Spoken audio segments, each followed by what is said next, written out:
believe it? God is so faithful. SouthPoint started as a dream, and not just a dream to be another church on a corner, but to be a different kind of church, a safe place where anyone could come as they are and hear the truth that they matter deeply to God. This permanent campus is a tangible expression of our church's passion and our church's sacrifice to make Jesus famous in a personal way, in a relevant way, and available to anyone no matter where they're at in life. Behind me is the entrance to our future home. I'm so excited about the number of people that will walk through the doors on any given Sunday, giving God and Jesus and church one last time. Did you know in our last full year before COVID, we had over 1,200 first-time visitors? That means that every week, over 23 people were walking through the doors of SouthPoint looking for the kind of hope that only God can offer. Our prayer is that they see our generosity and our effort in creating a safe and excellent space where they can hear about God's love and God's grace and God's truth found in Jesus. You see, our number one core value here at SouthPoint is Jesus is a big deal. That life change is only possible because God gave His best for us, so we give our best for Him. And here's our hope, that our best helps others see God's best.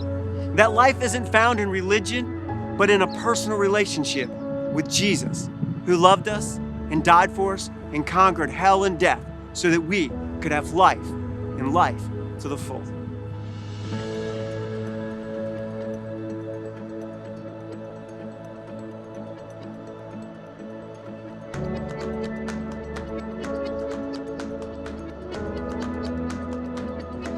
I'm standing here where our future cafe will be. And to be totally honest, I'm super fired up about our lobby area. There'll be large entrances with glass on both the front and the back. There'll be tons of natural sunlight that comes into this space. But even more importantly, there'll be tons of room. And we've created this room so that people, well, they can hang out and connect without feeling hurried or rushed. There'll be opportunities for meaningful conversations that help all of us take next steps. This environment is also meant to be a place where you can have a cup of coffee or donut hole just to relax and to rest. You see, our core value at SouthPoint number 4 is this: we are better together. And that's what this space is all about. As we've prayed over this area, we're excited about the kind of relationships and friendship moments that will take place in this very room.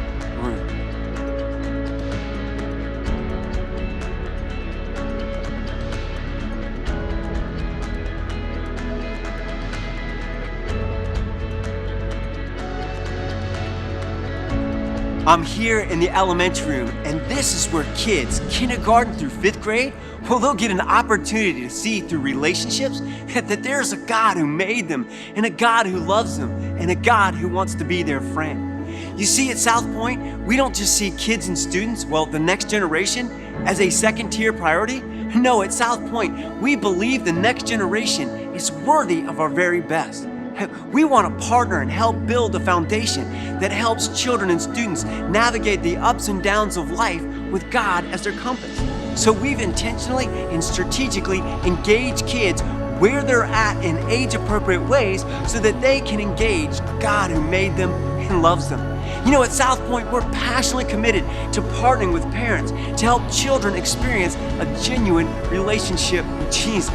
Oh, and by the way, to best use this space, we'll operate an early learning center Monday through Friday.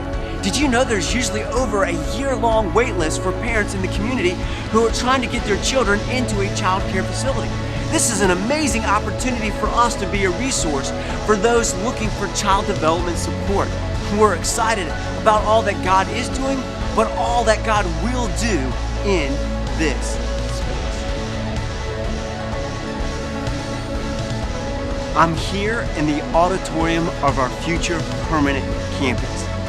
And here's what we hope and pray for here at SouthPoint, is that this room will be full of people, and that there will be people on screens, both locally and nationally, and maybe even all across the world. And they'll show up on screens or in person, not because we have a fancy new building or some fancy programming, but because someone who cared about them invited them to hear the greatest news ever, that God is for them and that life can be found in Jesus.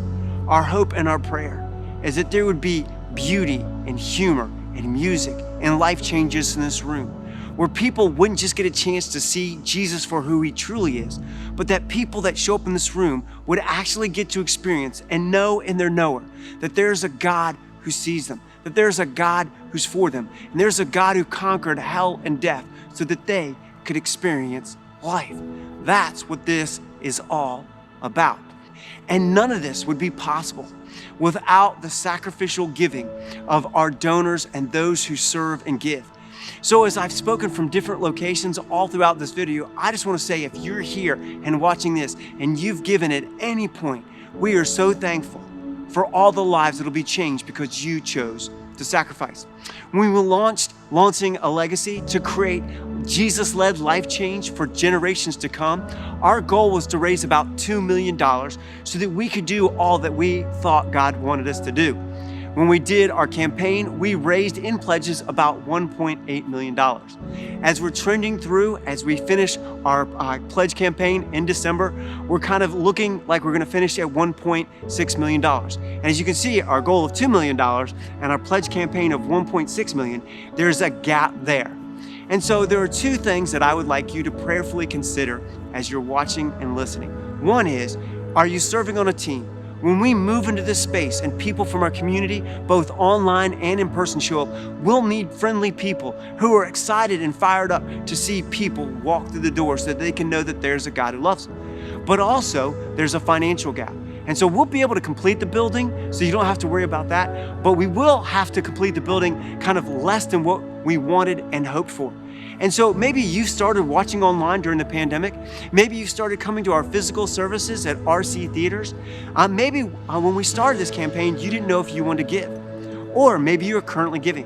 Wherever you're at, would you prayerfully consider over this next few months as we come into the final leg of this journey, would you consider financially partnering with us? We're so excited as we finish this project, and we believe the God who has brought us this far will not leave us. And as we always say, hold on to your fort, because the best is yet to come. We don't believe SouthPoint's best days are behind us, but in front of us, because the God that we love and serve is faithful.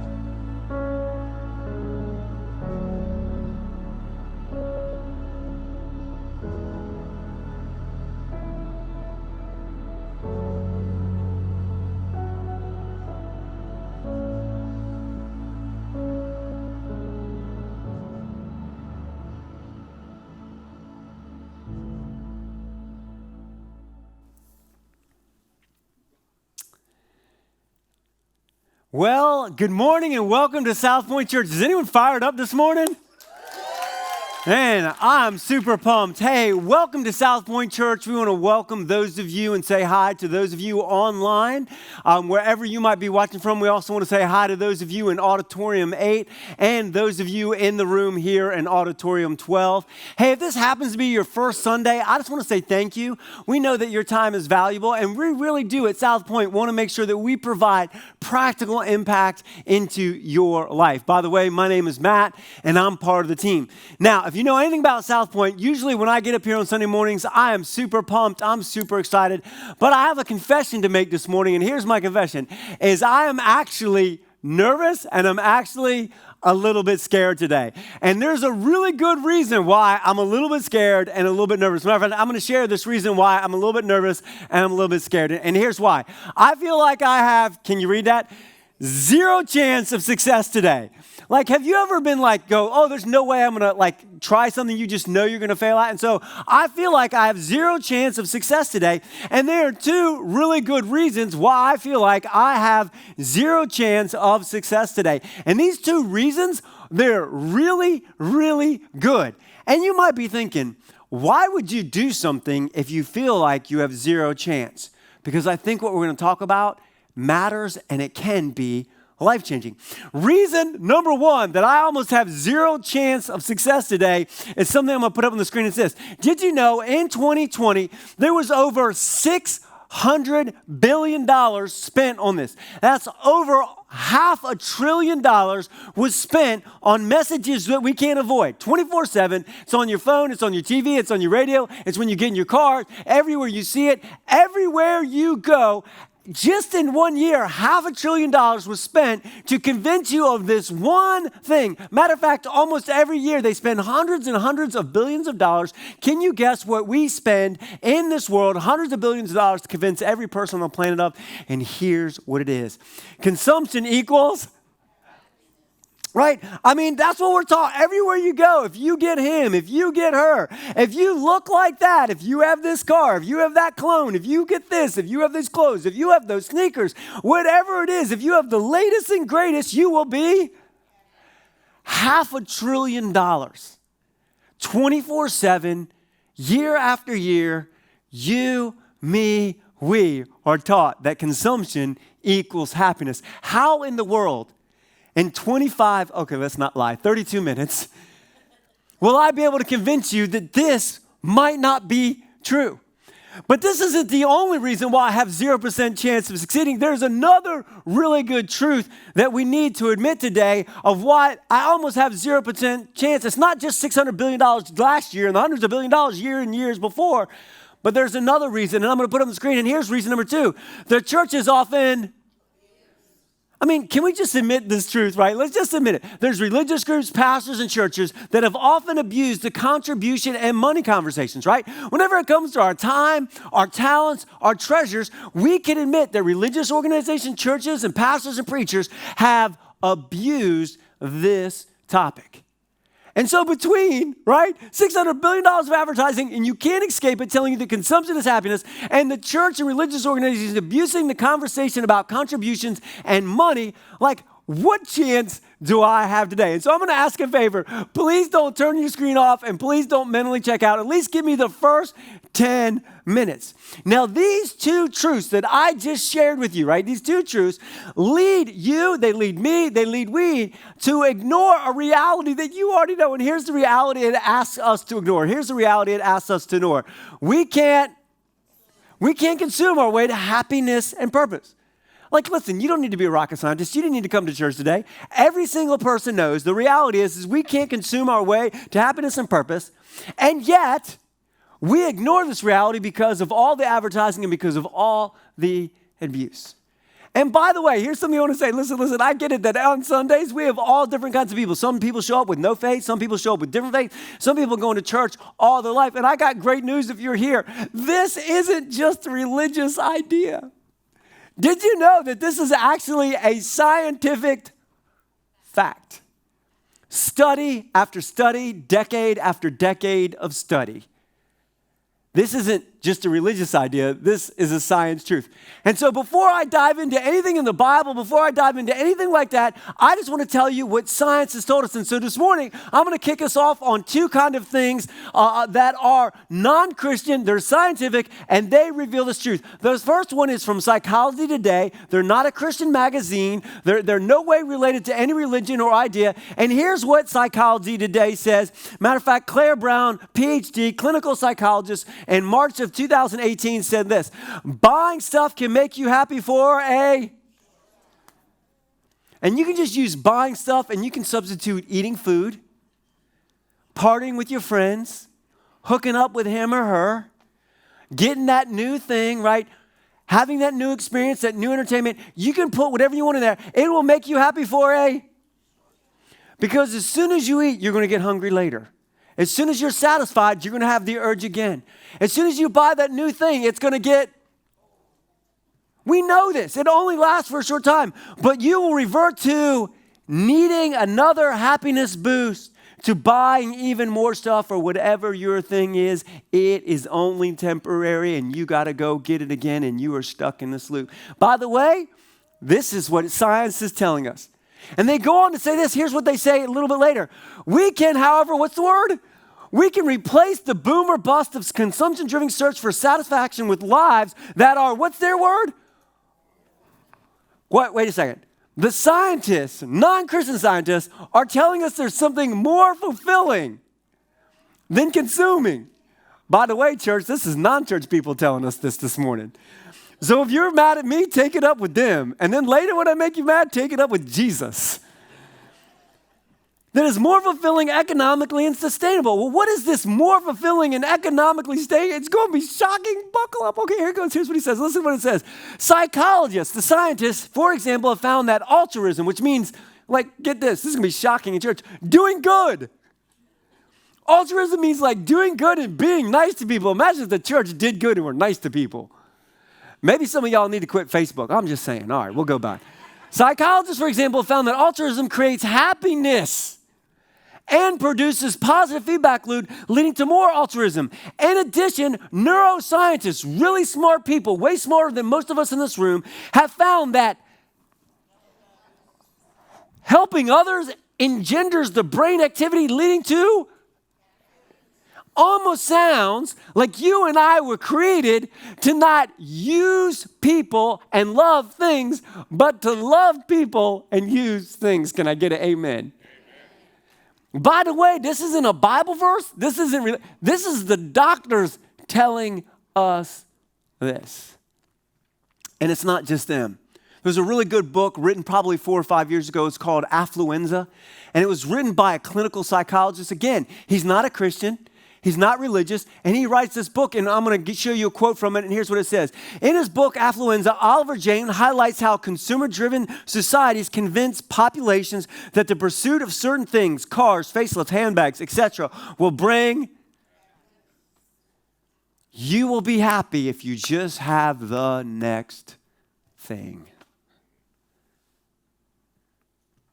But it goes on to say, this is based on superficial values and in, what's the word? So this is fact, that you can have your opinion, but here's what the science has said, study after study. The fact is, each generation over the last 70 years has become more depressed and more anxious than the last, at least in the West. Now, you might be going, why, if you consume, would you be anxious and depressed? Well, because it's something like, listen, you didn't need to come to church to get this. Listen, think about it. If your happiness is only short term, then you got to get your next fix. If your fix is buying from Amazon, that's why people love getting packages every day. It's like a little fix. Ooh, what's at the door? I might be hitting too close to home for some of you, so please pardon me. For some of us, it's the illicit image on the screen. For the others, it comes out of a bottle, or we smoke it, or it's a relationship that we're not meant for. And we know that it's only superficial, and so we got to fill it again. And not only do we have to fill it again, we have to go through the grind. And you know why we're anxious? Well, how am I going to get that fix again? And then once we get the fix, we realize that we're stuck in the grind of always having to do it. That's why when you live in affluenza, when we here in America are one of the wealthiest countries to ever exist, is more anxious and depressed than the last. As this, what's the word? So I want you all to hear this today. So if you get mad at the non-Christian scientist that said consuming your way to happiness is a. The great news is way before them, there was a guy, God in the flesh, who told us way beforehand that this was a problem. And so I want to reveal just a science fact to you today, and it's this. Science reveals this truth. The constant pursuit of consumption will leave us discontented and depressed. And to be honest with you, I'd rather everyone online and in person be mad at me than end up like this. Because there's this one named Jesus, way before the scientists ever figured this myth out to be false. He came. And between the advertising and the myth that we've bought into that we can consume our way to happiness, and between the abuse of the religious leaders and all the organizations and all the groups throughout all of time that have abused people, Jesus comes, and it's been the cornerstone verse of our whole series, Growth Track, where we kind of talk about, listen, you just need to have clarity. Clarity makes for great friendships. When you're confused, you waste your time, you're disappointed. Right, at SouthPoint, we don't want anyone to waste their time. And here's what Jesus says. We're going to put up the screen, John 10:10. Jesus says, the thief comes only in order to steal, kill, and destroy. The world is busted and broken, right? We all know that, right? I, Jesus, have come in order that you might have what? Life. Jesus came that we might have life and life to the full. And what I love about Jesus is Jesus says is the kingdom is here and now. You don't have to die to get to heaven somehow to experience life and life to the full. That you, that me, that we can experience life and life to the full in part right here in the here and now. So no matter where you're at in your journey, whether you're exploring who Jesus is, maybe you grew up with something other than Jesus. Maybe you went to church, but you know about Jesus, you believe in Jesus, but you haven't surrendered to Jesus, no matter where you're at. What I like about Jesus is he knew every new generation would struggle with this idea that we can consume our way to purpose. And what I love about Jesus is Jesus doesn't just talk a good game. Jesus walks the walk. God in the flesh. And Jesus tells us exactly what life looks like. And we're going to look at Jesus' own words. In Mark 10:45, here's what Jesus says. For the Son of Man did not come to be what? Like just got a little something for all the church folk in the house. So for those of you that aren't, you can just eat some popcorn, right? Listen, Jesus said he didn't come to be served. Church folks, we're not here to be. Oh, I noticed I didn't get much of a response on that one. For even the Son of Man did not come to be served, but to serve and to what? Give his life as a ransom for many. You see, we always understand that Jesus was God, right? But Jesus was fully God, but he was also fully human. You see, as a human, he had purpose just like you and I have purpose. And his purpose was not to be served, even though Jesus was the only one, because he's the King of Kings and Lord of Lords. He was the only one that earned the right or had the right to be served and for us to give our stuff. But instead, he served and he gave. They're just curious. If you're a follower of Jesus, aren't we supposed to be like Jesus? So if Jesus served and gave, what are his people supposed to look like? Now, for those of you, you might be going, like, listen, I don't know about this whole Jesus thing, like serving my life away and giving my life away. Well, that sounds a little bit miserable and not fun. And I would ask you to look at the life of Jesus. I mean, Jesus served and Jesus gave in such a way that death could not defeat him. You see, it's a historical fact that the tomb is empty. You and I can disagree with what that means, but the historical fact is the tomb is empty. Jesus conquered hell and death. By the way, all the powerful and smart and religious leaders and the powerful people of the day, they thought they could consume their way to life, and we have forgotten who they are, but Jesus is still changing lives today. What would it look like if you and I could live in a way where we served and gave, and death could not conquer our lives? And what I like about this is Jesus just doesn't end there. He contrasts this. He lets us know that he didn't come to get, he came to give. And then in Luke 12:15, he says it this way. Then he said this, beware, guard against every kind of greed. See, you know this and I know this. You can be greedy for more than food. You can be greedy for power. You can be greedy for privilege. You can be greedy for alcohol. You can be greedy for sex. You can be greedy for fame. You can be greedy for attention. You can be greedy for all kinds of things. But Jesus doesn't stop there. He says, life is what? Not measured by you own. And the reality is, if we're really honest, $600 billion is spent every year worldwide to tell you, to tell me, to tell we that our life is measured by the how much. See, we're told day after day that life is about what we get. And Jesus tells us the exact opposite. Life isn't about what you get, it's about what you give.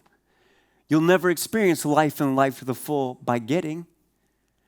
And it leaves you and I asking a question, well, why in the world would we find life and purpose and meaning in serving and giving instead of getting? And I love how Thelma on our worship team shared the verse that I had already planned to share, John 3:16. And it says this, for God so loved. Y'all ought to be fired up about that this morning. For God did not come to judge. For God did not condemn. For God did not hate. For God was not mean. Man, if the church could just get a hold of this. Our job is just to love our neighbor. For God so loved the world that he what? You see, when you love, you are generous. Let me say that one more time. Love is generous. For God so loved, and he saw us that we could not solve our own problem, that in our sin and our brokenness and our rebellion to him, we could not fix ourselves or our world. And out of love, God gave heaven's best to rescue us from ourselves.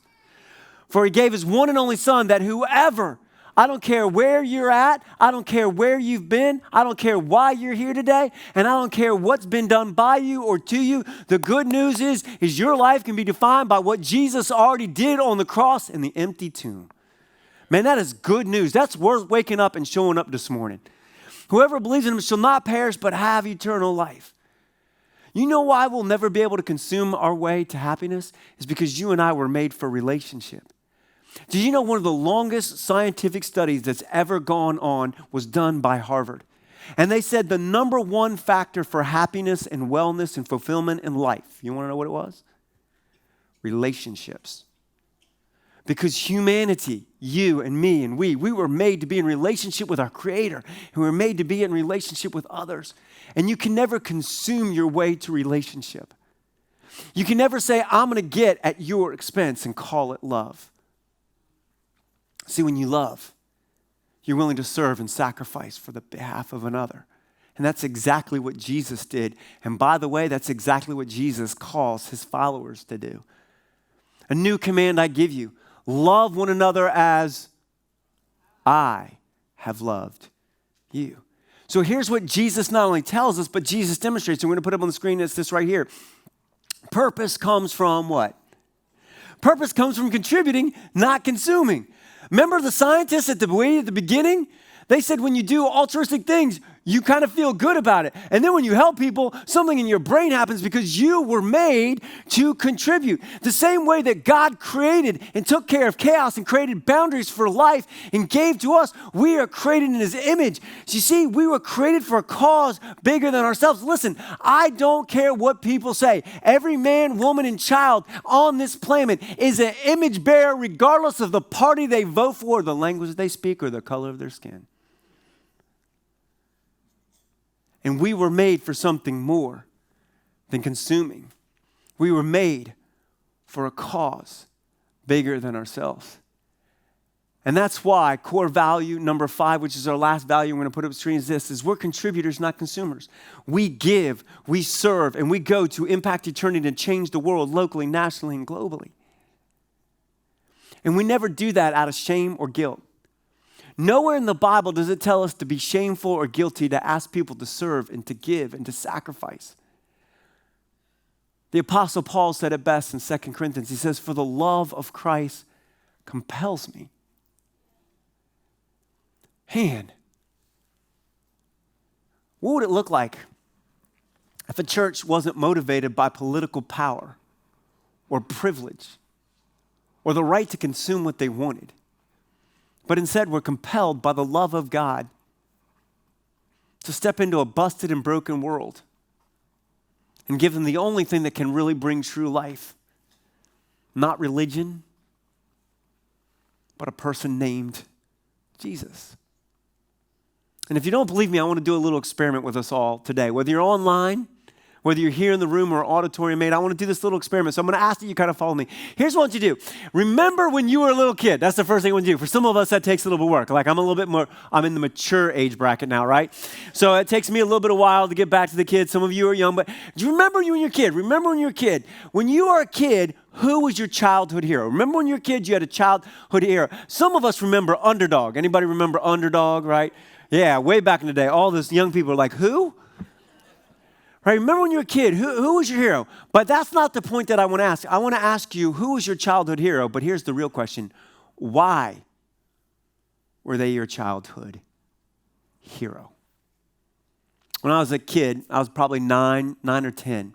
My mom had died. I was living with my biological dad and my stepmom, and I was on restriction a lot because I was kind of a knucklehead and crazy kid before I met Jesus, right? And so I was on restriction, and I was reading this series called Lord of the Rings. Got any nerds here? Got any Lord of the Ring nerds? Okay, all 3 of us. That's the way to go. Nerds unite, right? And so anyway, so I read the Lord of the Rings, right? And so I was in this book called The Fellowship of the Rings, and it's the basic story of there's, an evil thing, and it wants to like destroy the world, and there's a group of good people who want to fight against the evil, and there's this team of 9 people, and they had to like destroy this ring, and they were on like this epic quest, right? And so they were under this mountain, and there's this giant monster, a Balrog, that they could not, there was no one on the team that could fight this monster, so they were running for their lives. And they got to this bridge, and at the end of the bridge was this entrance that they could exit and get away from the monster. The problem was the monster was about to get on them. So one of the leaders of the group, his name was Gandalf. He told the rest of the team, run and save yourselves. And then in one of the most imagery pictures that I'll never get out of my mind, Gandalf turns and he faces the monster in the dark. And he utters these words I'll never forget. You shall not pass. What courage. What selflessness, what sacrifice, as he turned and he faced the monster head on and said, you will not hurt my friends. And he stood in the gap so that they could escape. And here's my guess, your childhood hero, they stood up to whatever the monster was in your or their story. Because we know something about heroes, right? Remember we used to dress up and play heroes when we were little? Heroes all have a couple of the same things, right? A hero stands against the monster. The hero serves. The hero sacrifices. The hero's a stalwart. They're not worried about their comfort. They're courageous. And they are, oh, come on, church. They are. You remember when we were little? This is what every person in this room, when you were a little kid, this is what every one of us wanted to be. Before the dysfunction and the defects and the damage of the world warped us. Well, what makes a villain? Well, this is going to be a little bit scary because here's what the villains want. They want all the clout. They want all the control. They want their cravings and they covet and they want comfort and convenience. And I want to ask you, which one of these two is the American dream? And by the way, which one of these 2 lists do you think the church most pursues?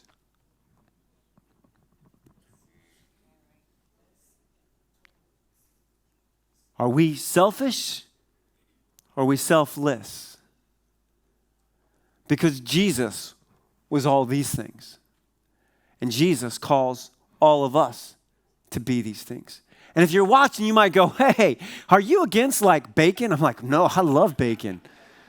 Right? And so I want to put this on the screen because I'm not against consumption. Consumption to celebrate fulfillment is what? A God-given gift. See, I love my taste buds. That's why I hide chocolate sometimes. Right? I love that God gave us eyes to see the sunrise and the sunset and the oceans and the mountains. I love that God gave us a nose to smell when bacon is ready. I love that God gave us ears to hear beautiful music that stirs our souls and the laughter of children. I love that God gave us the ability to feel so that we can have the embrace of our children. Listen, consumption is meant, it's a gift from God to celebrate that we are already full because we are in relationship with our Creator and He is good. But consumption to cause fulfillment is a dysfunctional coping tool. See, when we're not connected to God and we're not connected to others, we're just got a big old empty hole. And we keep trying to fill it. And you can have all the sex, all the drugs, all the fame. You can just have it all. And it'll never fill you because you and I and we weren't made for that. So I've had to sum it all up in like one sentence, and some of y'all are like, you should have started there. Trying to substitute pleasure for purpose leads to emptiness. Why in the world would you get up there and talk to us about something we don't want to hear about and have 0% chance of success? I don't want a single person to end their days having pursued pleasure and missed out on their purpose only to live an empty life. I'd rather fail miserably and reach one person than be a coward and not share the truth that none of us, I can't, you can't, we can't consume our way to happiness or purpose. Close with a true story. If you'd have told me that when I became a pastor, of all the things that I would love children dedication. But if you ask any of my staff, when we have child dedication Sunday on Father's Day, I get jazzed. I love seeing families. I love praying for families because I love when God steps into a family and there's a reverse on the curse in humanity. I love praying for little kids. So last week we were in Auditorium 8 after we had gotten all the people out of there in the mass right, and we were praying for this family.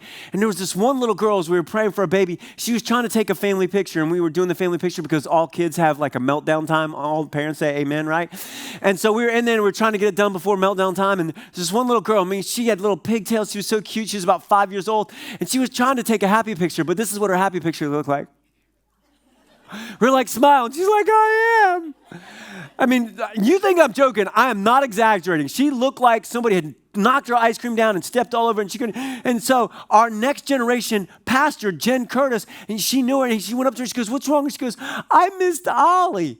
And you're probably like, who's Ollie? Well, Ollie is the character in our pre-K that during their Sunday school class tells little kids that there's a God who made them and a God who loves them, a God who wants to be their friend. She was crying that she missed out hearing about her God. Not only that, she said, and there were no more donut holes. Because all the adults ate them, little kid. Isn't it interesting that this little kid was heartbroken that she missed hearing about the God who loved her and something practical like donut holes? And what you might not know is that we have a full-time paid staff person who's responsible for our next generation. Because the next generation aren't second-class citizens here at SouthPoint. They are worthy of our best. You might not know this, but we also have a paid staff person in charge of our pre-K. You might not know this, but we also have a paid staff person in charge of our elementary. We have a paid staff person in charge of our middle school, and we have a paid staff person in charge of our high school because they are worthy of our best. By the way, those donut holes that you guys grab buckets full, they ain't free.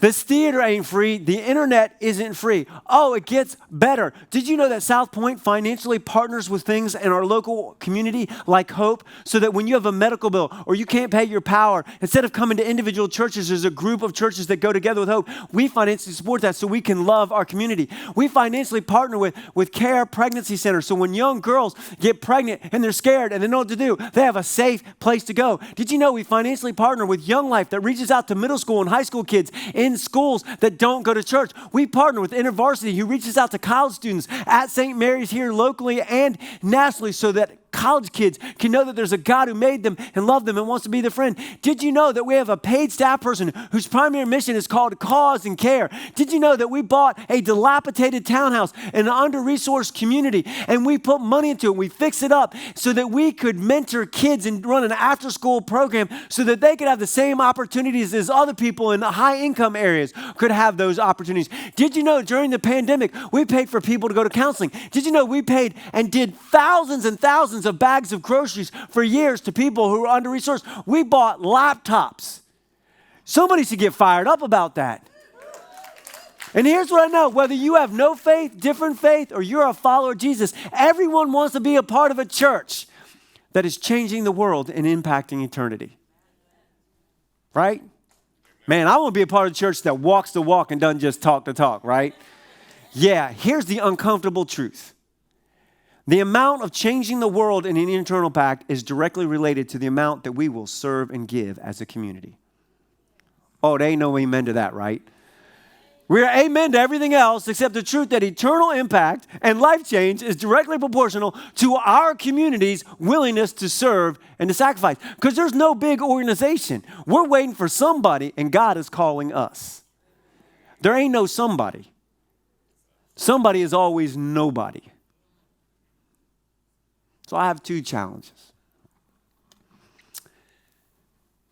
Maybe you have a passion. Maybe you're like one of those extroverts like me. We have something called the parking team. As long as you don't have a restraining order, you don't even have to eat a breath mint. You can just be out there waving at people. Right? Find an area that you're passionate about and see if there's an area at SouthPoint that you can serve. And if it's not in the church, I just listed like 5 or 6 Christian organizations that you could serve in. And I want to ask you a real question. Would you consider having a financial plan to partner with the church that you love and want to be proud of? That we would do this together. Because here's my dream. Here's what I imagine. What if thousands of us in this community were willing to follow Jesus' example, and we would serve and give our lives away as an effort to stand up to the monster of the bustedness and brokenness of the world that we see on the news and on social media every single minute of every single day. Because the church does not exist for itself, but the world around it, so that they could know and experience the love and life that Jesus has for them. What an amazing privilege that God would invite us to partner with him to change our world and to impact eternity to honor Jesus. Let me pray. Hey, God, thank you that you were not compelled by guilt or shame. God, that you loved us. That's who you are. You are love. God, that you loved us so much that you broke heaven's bank to rescue us because you were good and you were generous. God, you rescued us from our sin and our brokenness, our rebellion. You paid the ultimate price. You showed us where life is found, not in consumption, but honoring you with the life and the resources that you've given us so that we can bring up there heaven down here on earth, so that people who are broken, people who are hurt, people who are scarred, people who are lost would know. They wouldn't hear that there's a God that loves them, that there would be a church that shows them that there's a God who loves them. That is our prayer in Jesus' name. Amen.